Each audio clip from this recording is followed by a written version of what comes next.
Hello, happy 21st birthday. I remember the day you were born so well.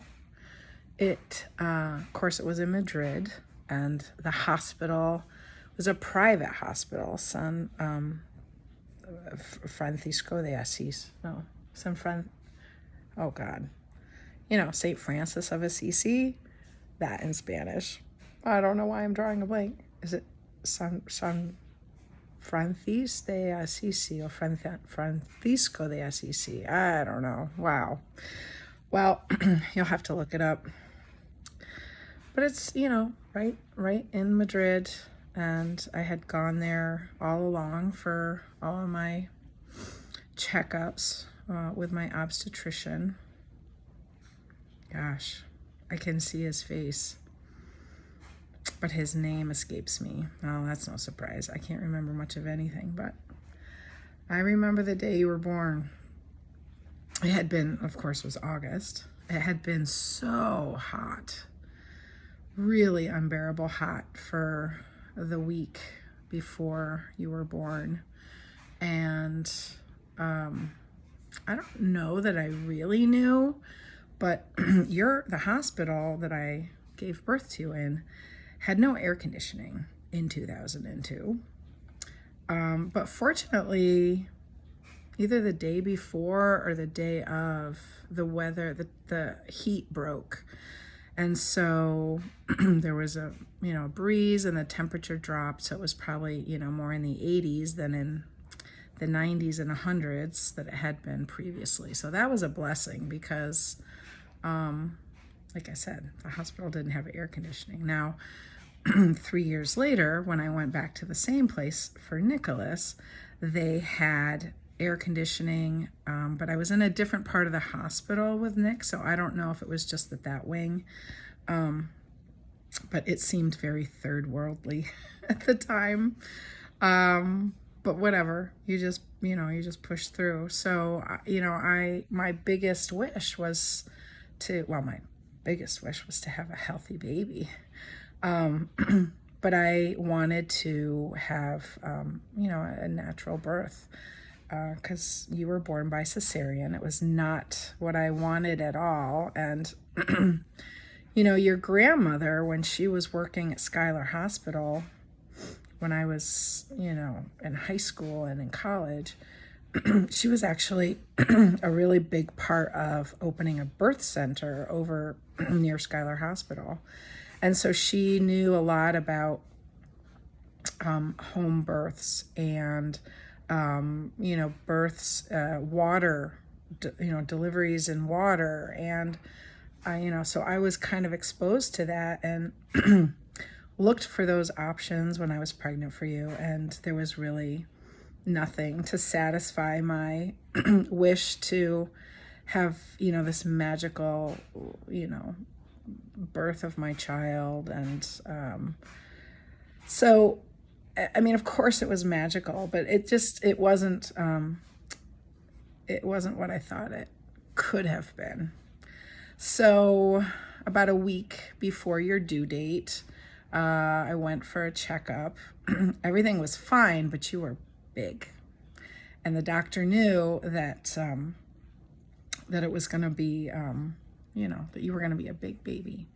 And so what ended up being is you were a very long baby. You were very tall, thin and very long. You filled out, but so anyway, because of that, and because typically what happens in a pregnancy is, as it's getting time, the baby will move down and start to move down towards the birth canal, and the head will even start to kind of get into position, at the top of the birth canal. And that wasn't happening. You were way high and you weren't coming down at all. And so as the days got closer, my obstetrician was like, she's going to keep getting bigger. You're going to be more at risk for, an emergency C-section if she's too big and it causes a lot of strain. There could be there could be potential, preeclampsia, and your daughter could have a much more stressful birth than she needs to have. And so with that, I reluctantly, but following the doctor's, I wasn't going to question my doctor. I reluctantly agreed to have a cesarean. So I never had labor pains. My water never broke. I never had those experiences that are part of like the story, right? That women share when they're talking about having had their children. So I don't have that story, but the story I do have isn't a bad one. So that's why I'm sharing with you. So your dad and I like literally checked into the hotel as if we were we checked into the hospital as if we were checking into a hotel. I I had my little suitcase with my toiletries and stuff and a few things for the babies, some diapers and some things. I was told to anticipate a hospital stay with a cesarean. And at that time in Spain, they kept you for a week. I think in the US, if I had had you here in the US, maybe I would have only been in for a couple days. But I was actually grateful for that time because it was challenging recovering from a cesarean. It felt easier with Nicholas, but with you, there were some problems afterwards. Like my incision got infected, and so there was some discomfort, and it just required, additional care afterwards, additional checkups and visits to the doctor for me, plus the visits for you. But not because anything was wrong, but because there are just a lot of visits and immunizations and checks when babies are real little. So we checked into the hospital room. I remember like sitting in the bed and like opening the windows because again, no air conditioning, but fortunately it had cooled off. So we were very thankful for that. And I don't really remember if your abuelos were there before. I feel like it was just you and your dad. And then me and my dad. Oh my gosh.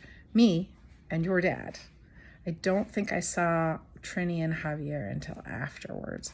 I just felt like it took forever. Like, we were supposed to be there at noon, and I don't think they came for me until like 3. Well, it must have been before that because I think you were born around 3. I'd have to look that up. I have such a bad memory.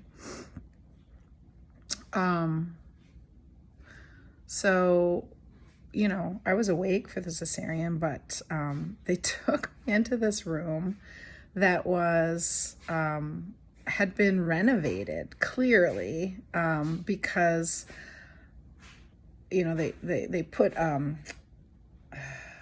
they put a sheet up, so it was like on an angle. Let's see. So it was like this.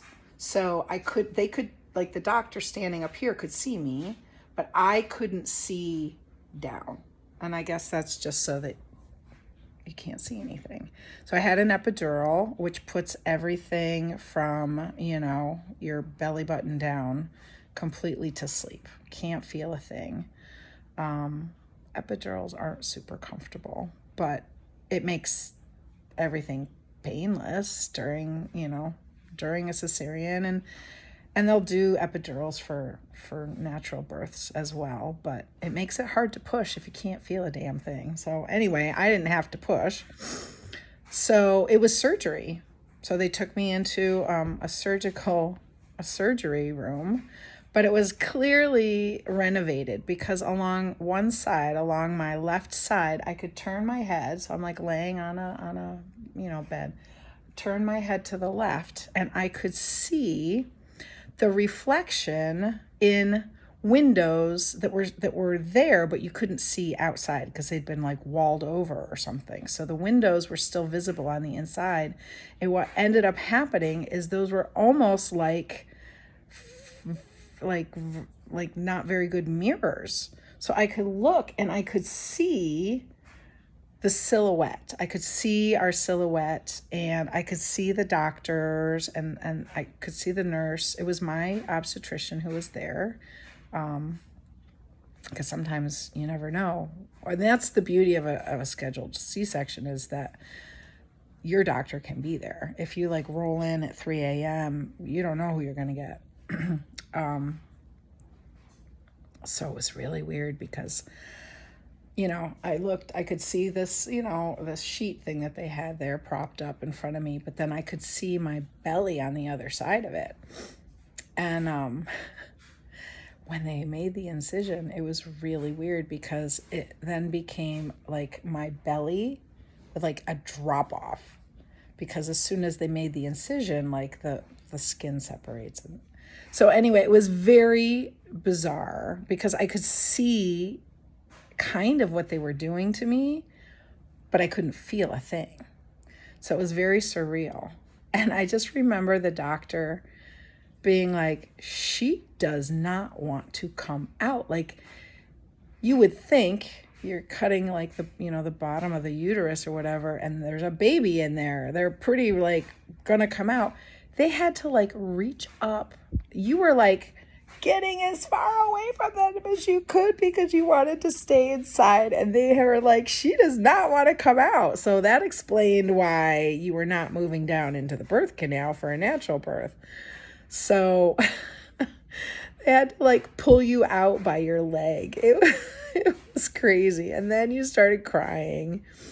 And then they, the nurse brought you over. And really all I could do, so nowadays when a baby's born, they're going to put them right on your chest right away so you can start that bonding. But for me, in Spain, that kind of felt third world, honestly, and in this weird hospital where, I liked my doctor, but it just was weird. They had you all bundled, swaddled, and they basically like brought you next to my face so I could kind of like kiss you. And then they whisked you off to wash you, to weigh you, to check that you were fine, that everything was fine, and that I would see you back in my room. So I was really uncomfortable because they had to stitch me up because it was surgery. So I had an incision, which you may or may not have seen, but it's like right across the top of my bikini line. So like I can wear bathing suits so you don't see it. So anyway, incision had to be, I had to be sewn up and then taken back to my room. And I don't have a sense of how long that was at all. But I just remember feeling like it took forever for them to bring you to me. So all I had seen was you, this little, like, you looked like a little scrunchy face, and you were crying and red. And of course, I just saw your face. And then it was like forever. And it took forever for them but they finally rolled you in this cute little bassinet. And I got to hold you and try to feed you. Nursing was a real struggle. Nicholas got the sweet ends of that deal because all the work that it took for me to be able to nurse you, he benefited from it the second time around. But we made it work. It wasn't easy, and then I later, so this must have been around 4:30 or 5 o'clock when I finally met you, and your dad, of course, was there too. And you were like in slow motion, and then all you wanted to do was sleep. You slept through meeting your grandmother, your abuela. You slept through, like, she was trying to get you to wake up, and you were just like, nope, I'm sleeping. And even like, how she wanted to like unswaddle you and see everything and count your fingers and toes, and you slept through everything. You were the chillest little baby for most of the time we were in the hospital. Everybody was, and in fact, you wanted to sleep more than you wanted to eat. You come by that naturally, apparently. And so then lots of visitors. Of course, your abuelos and Iker came and Chesco came, and your grandmother didn't come until you were about a month old. Grandma didn't come till she wasn't there for the birth. And that was just fine, right? I mean, there was so much attention because you're the first granddaughter, first grandchild. So first niece, first cousin, well, I guess, yeah, first cousin, but no cousin. So anyway, it's just a lot of people wanted to dote on you and spend a lot of time with you. And your bisabuelo and bisabuela were absolutely thrilled. When we took you home, I don't know if I've told you this story. I've told some other people, so I might have told you, but when we were ready to go home, my recovery from the cesarean was tough. I didn't really advocate for myself very well, and I had an incision, a significant incision. They cut your abdominal muscles, so it's hard to like sit up and walk and go to the bathroom, and it's painful. They had a drain in so that, all of the liquids and pus and blood it wouldn't collect, it would drain out. Well, I don't know how many days later it was time to take the drain out. I didn't realize it felt like a foot. It was probably only 3 inches. I don't know, but it felt like a lot of tubing inside of me. And so when they took it out, it felt like they were ripping my intestines out. I screamed, and I don't typically do that, but they didn't tell me how much it was going to hurt. They're like, okay, we're going to take your drain out. We're just going to snip this stitch off that's holding it in place, and we're just going to pull it out. I was like, okay, mother of God. It hurt so bad. Really, some of the worst pain I've ever experienced. And they didn't tell me it was going to hurt. So I gave them they gave me a painkiller when it came time for Nicholas, because I was not going to have that repeat.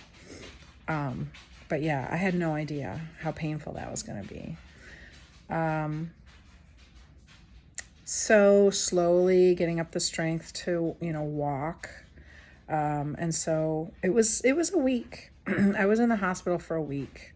I'm pretty sure people don't stay in the hospital for a week anymore, even in Spain, but whatever. I was okay with it.